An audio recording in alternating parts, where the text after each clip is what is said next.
Hello everyone, I'm back again and I'm Bashir. Today let's share.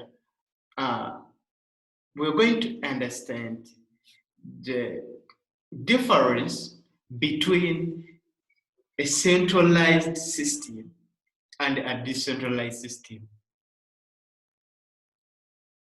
in finance or in currencies. Okay, because we have two types of currencies. We have, in my previous video, I talked about fiat and virtual or cryptocurrency. Therefore, and I talked about the virtual being a decentralized currency or system, and also a fiat being made on a centralized system. Therefore, we are going to understand in a detailed way what's the difference between a decentralized system and a centralized system. One, I will explain what is a centralized system. A centralized system is a system which has its leaders, its instructor, who have powers to decide. All right? Therefore, and these people tend not to be a huge number. They tend to be a group of people. It may be a family. It may be a group of students. It may be a group of politicians. It may be a group or a countries. Those are the countries which are superpowers, right? Like the America, China. Okay. Therefore, this system is controlled by a specific group of people. For example, we have the Federal Reserve System. The Federal Reserve System is governing all the banks, the World Bank, the banks you have in your country. For example, I'm in Uganda, the Bank of Uganda. Okay, it's governing all the banks because that's where its top leaders, the one who decide how much money can a country have, how much dollars can be printed, on which date, at what time. So they decide on when to print, on when to create an inflation, on when to create anything working together with finance.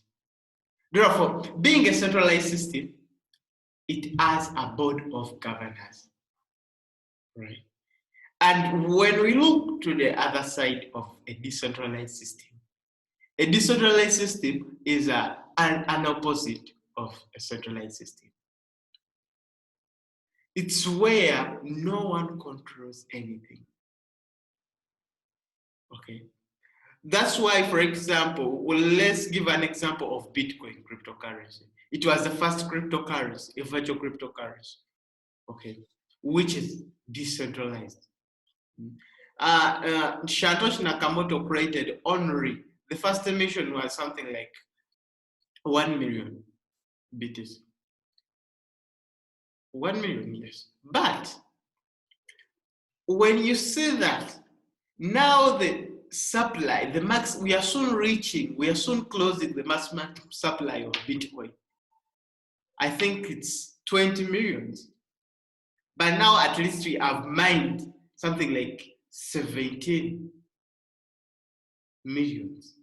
So you see that the gap of completing the maximum supply of the Bitcoin, it's soon to be closed.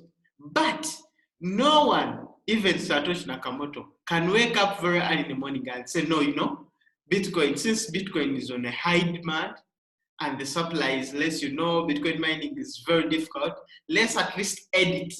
Let us at least print another Bitcoin. At least we edit and place the maximum supply on 1 billion BTC. No, it's impossible.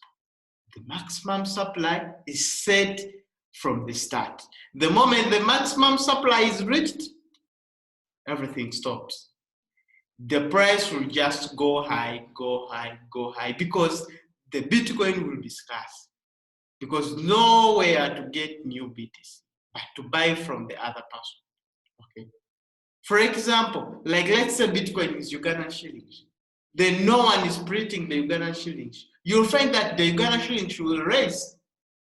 It's late because nowhere you can get a new Ugandan shillings, but you have to work hard so that you earn that Ugandan shillings. Okay.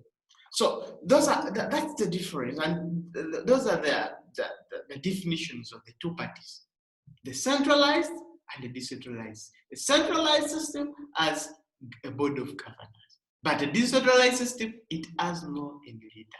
And every person in a decentralized system is a leader. For example, each and everyone who holds BTC, who holds prizm cryptocurrency, is the one to decide.